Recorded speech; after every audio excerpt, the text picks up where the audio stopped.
अस्सलाम वालेकुम। SM news के साथ मैं हूं मुक़द्दर रज़ा। एसएम न्यूज़ स्टूडियो में खुशामदीद। खबरों का सिलसिला बढ़ाते हुए खबशान करते हैं बुरेवाला से। बुरेवाला सूबाई सदर पाकिस्तान मुस्लिम लीग नून साबका वजीर कानून पंजाब राना सनाउल्लाह खान से मुस्लिम लीग नून ज़िला वहाड़ी के वफद की मुलाकात। वफद की क़यादत ज़िला सदर यूथ विंग मुस्लिम लीग नून वहाड़ी मंजूर बरकत माड़ीवाला और सिटी सदर नून लीग बुरेवाला शाहिद नवाब ने की। इसी हवाले से मजीद अपडेट कर रहे हैं एसएम न्यूज़ के नुमाइंदे फैज़ फरीद। जी फैज़, आगाह कीजिएगा इस हवाले से।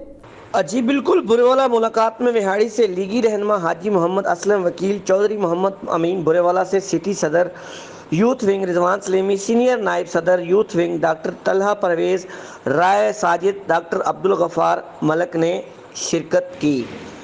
मुलाकात में राना सनाउल्लाह से ज़िला विहाड़ी की तीनों तहसीलों बिलखसूस बुरेवाला की तंजीम अमूर पर तफसीली गुफ्तगू की गई। मुलाकात में राना सनाउल्लाह ने इस बात की यकीन दहानी कराई कि इंशाअल्लाह बहुत जल्द मरकज़ और मकामी क़यादत से मशावरत के बाद ज़िला विहाड़ी की तमाम तंजीमें मुकम्मल कर दी जाएंगी और मुश्किल घड़ी में पार्टी परचम बुलंद रखने और डट का मुकाबला करने वाले लीगी रहनुमा को तरजीह दी जाएगी। वर्कर पार्टी का एहसास है, इनकी कुर्बानियों को फरामोश नहीं किया जाएगा। जी बहुत शुक्रिया फैज़, तफसीलात से आगाह करने के लिए। अब तक के लिए इतना ही। मजीद खबरों के लिए देखते रहिए एसएम न्यूज़।